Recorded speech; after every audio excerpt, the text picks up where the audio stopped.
Hello everyone, this is Minoxen coming to you here with another high-definition Heroes of New Earth commentary. This time I'm actually joined by my friend Joel, who's going to offer a little bit of the 5 versus 5 insight that I usually seem to be lacking. As you all well know, I play a lot of 2 versus 2, so sometimes the little things get out of my grasp here. Joel, how are you doing? I'm doing well. Thanks for having me. No problem. Alright, well let's go ahead and get started on the match here. We've got Fade being banned, Kronos, Dr. Repulsor, and Devourer all being taken out here. Myself, I don't think that there's nothing too awful terribly special about those. Given the draft that we have available, those are probably who I'd go with. What do you think, Joel? Yeah, exactly. They stick out the most to me. Those heroes do. I mean, if anyone else, I could see like a Cursed or Pestilence or something like that. Soul Reaper's not banned too much anymore, but they look really typical. Okay. Yeah, actually, just looking at the started picks here, looks like the Hellborn got the first pick. They went with Engineer. I think that's a pretty solid go there. Nice carry in the end. And then that was followed up by Hellbringer and Glacius.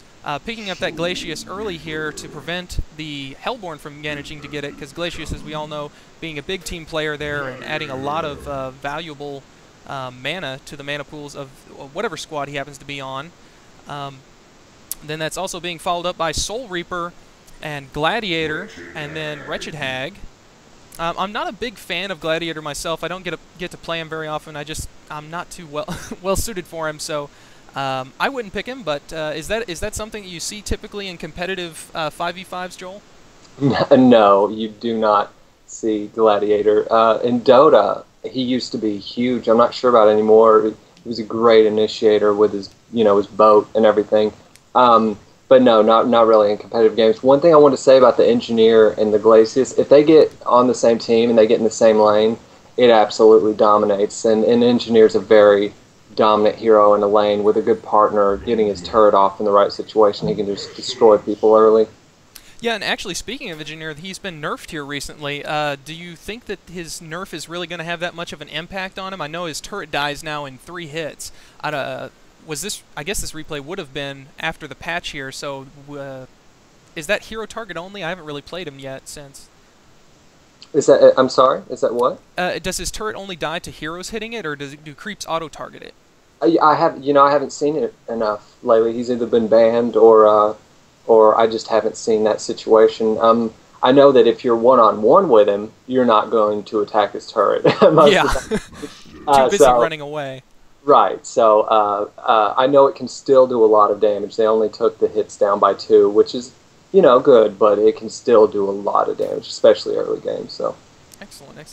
Looks like they went ahead and finished off the picks here with Pestilence and Gauntlet on the the Hellborn side, not Hellbringer side. He's on the other team. And then, wait, they already swapped around heroes here. Did they pick up Puppet Master as their last hero? It looks like it, yeah. Okay, yeah. What are you thinking on the teams here? I'm liking just glancing around. Well, they both have a good amount of disables, some good babysitters. Not really too many hard carries, I wouldn't say, on either squad. Just some decent carries. What do you think, Joel? Well, Puppet is a lot of the time is considered a hard carry. Once it gets late, he can really do some mean things. Soul Reaper and Engineer are kind of in the same boat. They can both get pretty strong. Yeah, Soul Reaper obviously can do a lot more as far as he lives for a very long time in the end if he gets his farm and everything.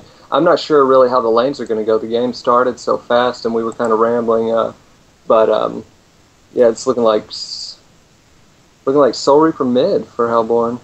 Yeah, that's not too big of a surprise there, at least from what few matches I've managed to see here. Given the lineup, yeah, let's see, Demented and Pestilence going to check out the rune there, maybe be able to get off a little bit of a gank if someone goes for that rune, or no, they're going to go ahead and head back to lane. Meanwhile, it looks like Glacius is going to be sitting there with Gladiator, and Engineer waiting for his moment to spring. But ultimately, lanes here looks like Engineer and Gauntlet going to be top. Gauntlet, now that's another hero you don't usually see in competitive play, isn't that right, Joel? Oh yeah, for sure. I don't think I've ever seen a Gauntlet. Yeah, he just doesn't really have it compared to a lot of these other heroes as far as the essential core things that you really need. Yeah, well, the main thing that I could think, just off the top of my head, is that he's basically all magic damage. A BKB will basically eliminate his really good initiation ability to where all of a sudden he has no capabilities. A little action going on top here. Engineer failing the turret to catch that Hellbringer. That would have been a pretty nice one there. It does look like that turret is targetable, though, so we do have the most current patch in effect. Mm-hmm. Yeah. Bottom, a little bit of a trade-off going on between Demented Shaman and Wretched Hag, both managing to use the Runes of Blight. We do have a creep block going on from Demented Shaman on that lane. Also going off in top lane, we have a creep block going off from Orange there. Hellbringer throwing down the ward to stop the lane pull. And now we're into that part of the game where we're just waiting for a little bit of action here. Soul Reaper's actually getting paired up against by Gladiator and Glacius Metal.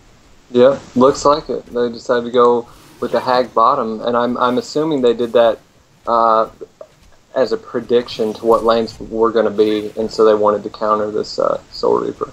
Okay, they wanted to keep him down, keep him from getting to that carry position that you were mentioning there, that he just gets to be pretty difficult to take down. I myself haven't seen a game yet to where he's gotten to that legendary status, but of course he's always a really good, solid pusher, good assist hero, and most all regards from his heal, and just general presence on the map. Yeah, for sure. He's a late game.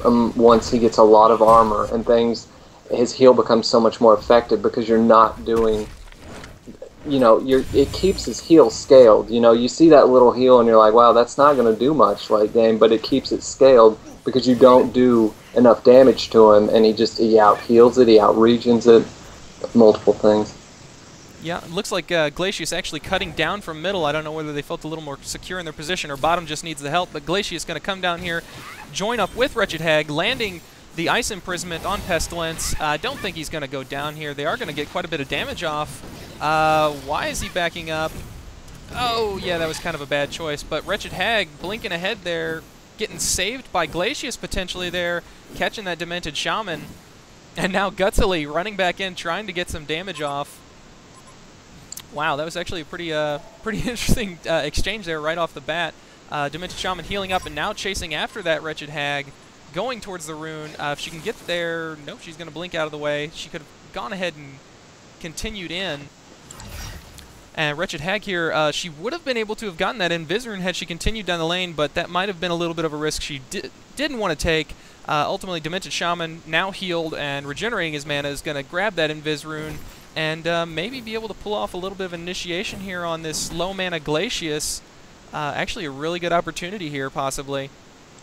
But Pestilence, not... Yeah, there we go. He's moving forward. Oh, but Wretched Hag coming in from the side to go ahead and ruin their little plan there. Demented Shaman still looking for that good opportunity to initiate. Pestilence sitting with plenty of mana. I'm not really sure why they haven't gone ahead and made a move yet. But switching to top, let's see what we've got going up here. Puppet Master and Hellbringer managing to keep that Engineer down. Actually getting a little bit of a Puppeteer's hold here. Not going to result in too much damage. That turret going down, going to deter him back. Gauntlet coming from the side, throwing down some extra damage.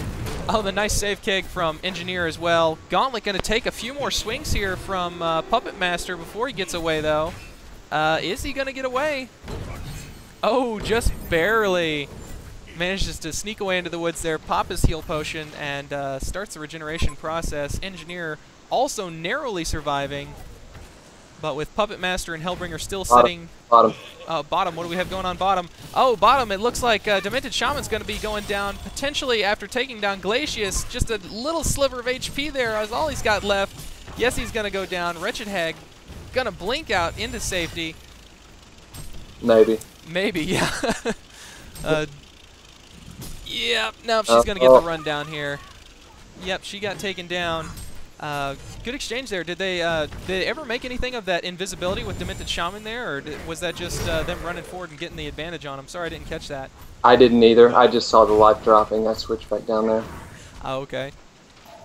All right, well, we still have top sitting at low HP, Gauntlet and Engineer, with the Legion team still sitting in good shape here. They're actually regenerating some mana, potentially going to be able to make something of that. It's still early game here, so we're not going to see too terrible much action, except for bottom.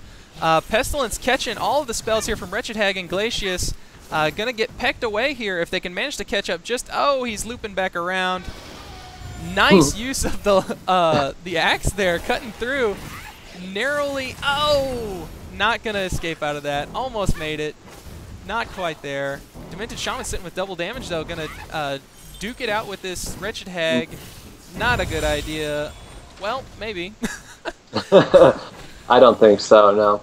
I would not want Hag getting the kills. Oh, he didn't. Never mind.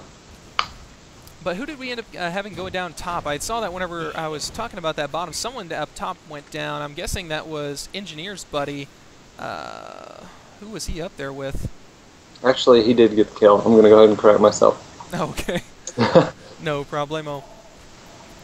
All right, well, looks like there's a little bit of a contestance going on in that bottom lane. Plenty of action going on there. Of course, when you have the slows and the stuns from both sides there, it definitely gives you that potential for that opportunity to get those kills going here early. Speaking of which, there's the stun coming from Pestilence and the poison coming from Demented Shaman for that slow. Pestilence now using Flight to catch up. Go ahead and use the rest of his mana on that stomp and finish off the weakened Wretched Hag. Doesn't look like Wretched Hag's doing too well here. Let's see. Well, Wretched's doing good. It's 2-2, unfortunately. I'm sure it'd probably prefer to be 2-0, but having pretty decent. What's everyone else's creep scores and stuff looking like? Well, middle Gladiator and Soul Reaper are neck and neck. Yeah, it does look like those two are. Wow, that's actually somewhat surprising. I guess Gladiator's actually a pretty solid middle, though, because he does have that splash damage. Top some action going down. Puppet Master getting caught by that Engineer's turret, and Gauntlet didn't see how he went down, but it's now in between Hellbringer and Engineer. I'm going to lean that towards Engineer if he can get the keg off. Manages to hit him back here. Getting a little bit of a creep block. Oh, had to back up, though. Didn't want to tank the creeps, and I don't know if he would have been able to have caught up there to have landed the last hit or two that it probably would have required to have taken down Hellbringer. Now Puppet Master coming back up top, triumphantly running into battle.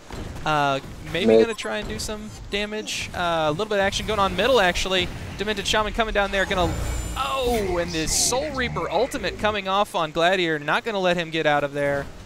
But thanks again, Joel, for keeping up on the action here. That is part of the benefit, boys and girls, of having a co-caster or a helper here on keeping track of the action. I'm pretty notorious for that. I'll get stuck on one location and then I lose track of the mini-map.